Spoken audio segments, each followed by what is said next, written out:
Good afternoon, members of the 931st Air Refueling Group. This month's commander's message is coming to you from out on the flight line. I'm out here with a couple of crew chiefs, Sergeant Perkins and Sergeant Bolden. And we're going to talk a little bit today about what they do and how crucial they are to the flying operations of the unit. You know, these airplanes are quite old, and as a pilot, I come out here to fly one. I get here about an hour and 20 minutes prior to the takeoff. But these guys are out here a lot earlier than I am, and they're getting things ready to go. So I want to kind of highlight what they do today. So I'm going to let Sergeant Perkins tell us a little bit about what it takes to get this airplane ready to go so that those of us that come out here and just do a couple of checks and take off can fly safely. So give me an idea, give them an idea of what it takes on the part of the crew chiefs to get this thing ready, pre-flighted, so that we can take it. Well, as an aircraft maintainer, our role is to pre-flight the aircraft, post-flight aircraft. In a pre-flight, generally the aircrew shows up about an hour and a half before flight, but the maintainers will show up at least 45 minutes prior to that. But the inspections are completed a good shift before the aircraft is even scheduled to So if I'm going to come out and fly this thing first go in the morning, somebody on the night shift or the day before has had to come out and do an extensive inspection on it. Exactly. Probably have refueled it, and you guys have come out early to kind of get it ready, and particularly when it's snowing. You got to get out here early because you got to remove the snow and you got to get it ready to go. So on cold days. Now, how many generally? I see two here. How many normally do you bring out when you start the inspections? At least 3. About 3 people. Exactly. And you brought up a good point about the weather changing now. It creates a lot of problems with some of the components, especially working with hydraulics. A lot of the hydraulics components start leaking. Yeah. And it creates a lot more work for us with the weather getting colder. Yeah, and these are not new airplanes. This airplane's how old? This one, as you can see with the first letter of the tail number, is a 1958 model. Yeah, so the first letter on the tail tells the year, generally either a 50 or a 60, so if you put a 5 or a 6 in front of the tail, it'll tell you how old. So this is a 50-year-old airplane.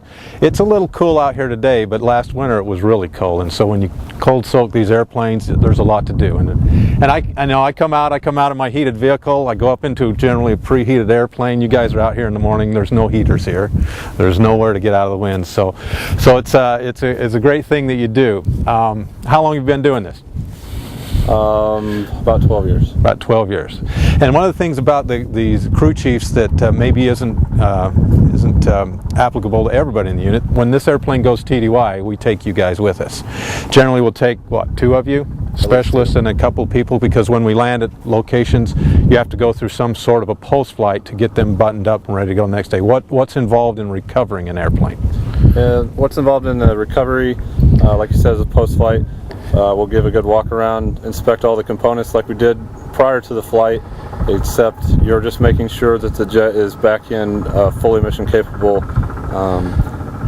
position. So we're going to walk around, we're going to look at all of the accumulators, if we have a fuel load scheduled already, we're going to refuel the jet.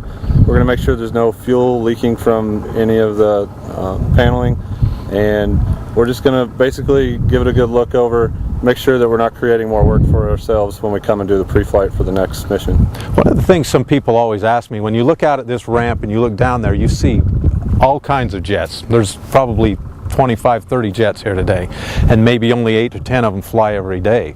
So people wonder, you know, why we have so many jets and why we don't fly them all, and why sometimes we have to cancel when something breaks. Can you tell me why all of these jets are not all ready to fly right now?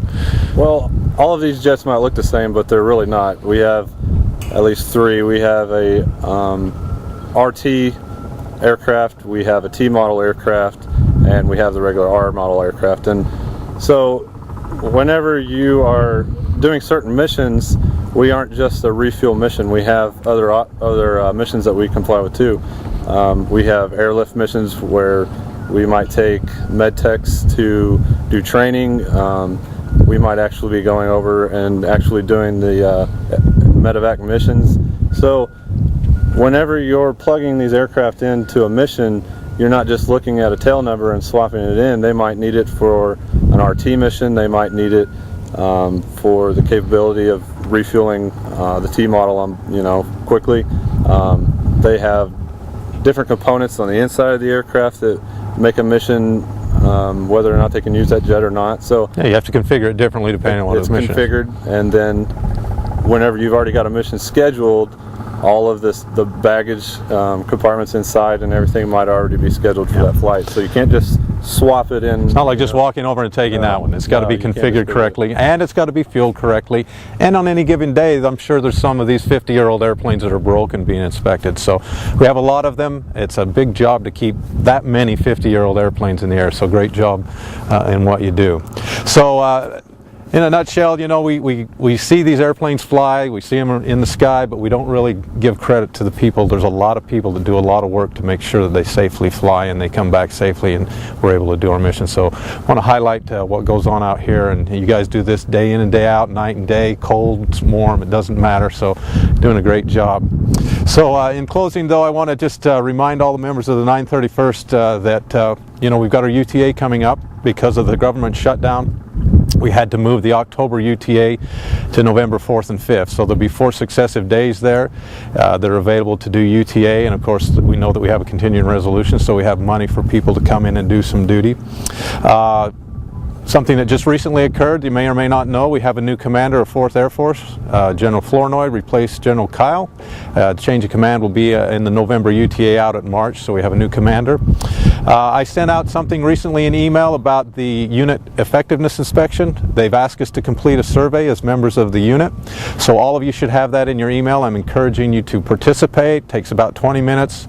Honest, forthright feedback for the IG. This is the first part of this inspection process. So get online when you get out here and do that survey for our inspection that's coming up.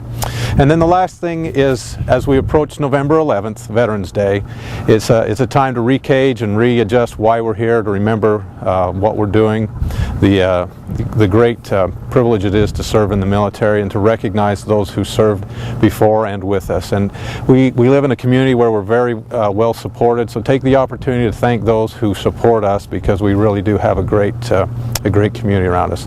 And as always, I want to tell you how much I appreciate the fact that you come out and you serve well. Appreciate all that you have done and all you will do, and look forward to seeing you on the UTA. Thank you.